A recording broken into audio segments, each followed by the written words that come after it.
Halo, assalamualaikum warahmatullahi wabarakatuh. Apa kabar sahabat CMA? Semoga hari ini kita selalu masih dalam keadaan sehat, kaya, dan bahagia. Salam sejahtera untuk kita semuanya. Bagi yang belum subscribe dan yang sudah subscribe, saya doakan Anda selalu mendapatkan rahmat berkah melimpah, rezeki mengalir deras tanpa batas, dan umur panjang. Baiklah teman-teman, pada kesempatan kali ini saya akan berbagi tentang dunia finansial ya. Tentu saja gaya hidup kita ya. Seperti judul yang sudah saya cantumkan, yaitu 5 aturan penting saat membangun aset ya. Jadi inilah cara membangun aset. Kita harus terapkan sejak dini ya, jangan sampai ditunda. Jika Anda mampu menerapkan strategi yang tepat dalam membangun aset, maka tujuan tersebut tetap dapat terwujud meskipun dengan pendapatan yang tidak terlalu besar. Hal yang perlu Anda ketahui saat ini adalah mulai merencanakan sejak awal beberapa strategi pengeluaran dan tabungan setiap bulan. Berikut ini 5 aturan penting yang bisa diterapkan untuk membangun aset Anda. Yang pertama, memiliki visi keuangan yang sama dengan pasangan Anda. Tidak bisa dilakukan seorang diri. Jika Anda sudah pernah menikah dan memiliki pasangan, pastikan pasangan Anda memiliki visi yang sama tentang keuangan di masa depan. Pasangan yang tidak mampu mendukung tujuan keuangan akan membuat Anda sulit merealisasikan mimpi membangun aset di masa depan. Mulai saat ini, ajaklah pasangan Anda berdiskusi tentang tujuan keuangan di masa depan. Pastikan Anda dan pasangan memiliki pemikiran yang sama dan ia bersedia menjalankan rencana yang sudah dibuat bersama. Kemudian yang kedua adalah jangan membiasakan diri berhutang. Hutang yang Anda miliki bisa saja baru lunas dalam jangka waktu bertahun-tahun sejak Anda memulai meminjam. Tentu hal ini sangat membebani diri sendiri, di mana hutang membuat Anda kesulitan untuk mengakumulasikan kekayaan karena adanya beban yang harus dibayarkan setiap bulannya. Jangan mudah tergiur dengan tawaran kartu kredit yang ditawarkan atau berhutang untuk barang-barang konsumtif seperti pakaian mewah atau liburan. Satu hal lagi yang dianggap hutang baik kebanyakan orang yaitu hutang membiayai pendidikan. Jangan berhutang untuk membiayai pendidikan anak Anda. Lebih baik investasikan sebagian pendapatan Anda sejak dini untuk mempersiapkan dana pendidikan anak. Hutang yang Anda keluarkan untuk dana pendidikan anak akan menghabiskan waktu bertahun-tahun untuk bisa lunas, dan hal ini tentu saja bisa mengganggu dana pensiun yang Anda siapkan. Lebih baik berinvestasi ya, mulai dari sekarang, mulai dari 100.000 atau 500.000 per bulannya. Kemudian yang ketiga, mempersiapkan pensiun sejak dini. Pensiun bukan hanya prioritas pekerja yang sudah berusia lanjut. Anda yang masih muda juga sangat penting untuk mempersiapkan dana pensiun sejak mulai bekerja. Dana pensiun ini akan sangat bermanfaat untuk Anda membiayai kehidupan di masa tua sehingga tidak perlu menyusahkan anak-anak atau keluarga. Ada banyak sekali program pensiun yang bisa Anda ikuti.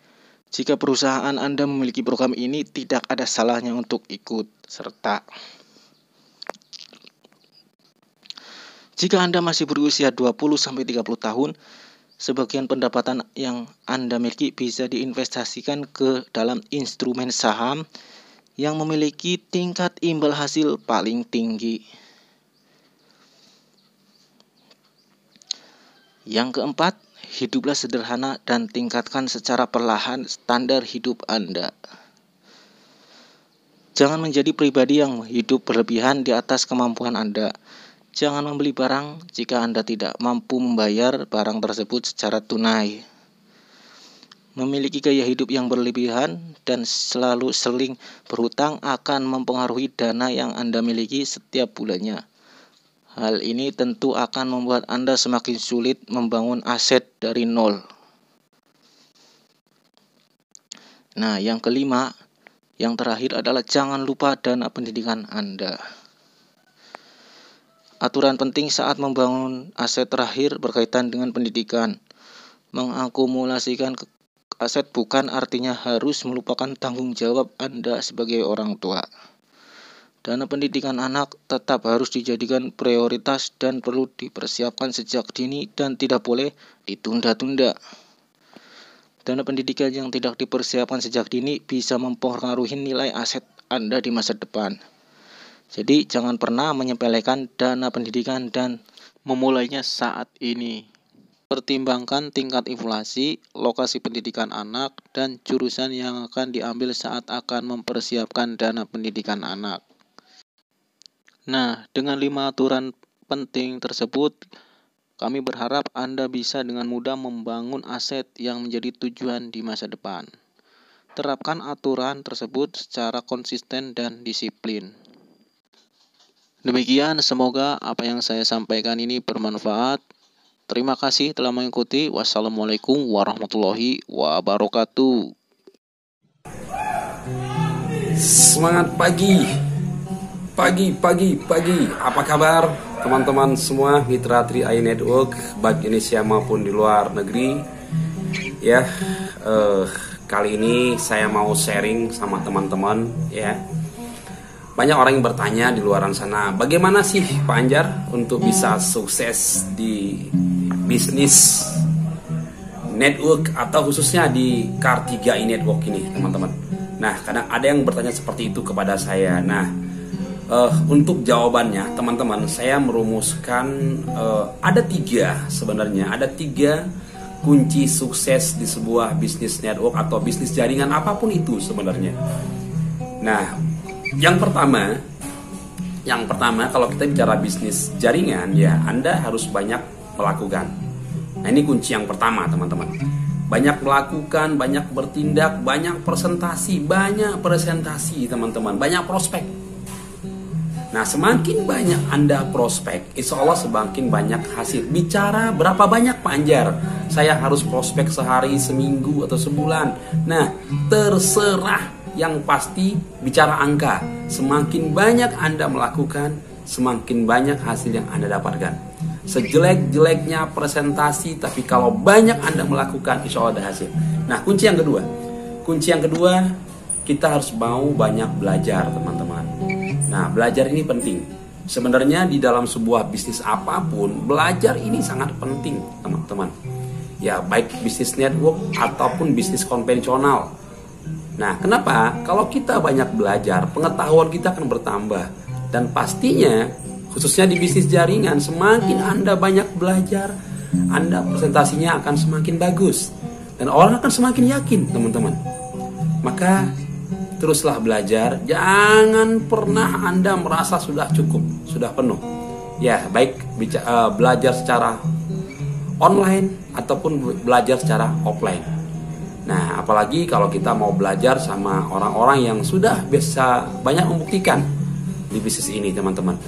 Nah, kemudian kunci yang ketiga adalah konsultasi. Ikuti arahan leader Anda, teman-teman. Ini penting. Nah, kepada siapa Anda konsultasi? Kepada leader Anda, bukan leader orang lain, teman-teman. Kenapa? Karena kalau leader di luaran sana belum tentu, teman-teman, kalau orang itu juga tulus memberikan cara-cara bagaimana Anda sukses.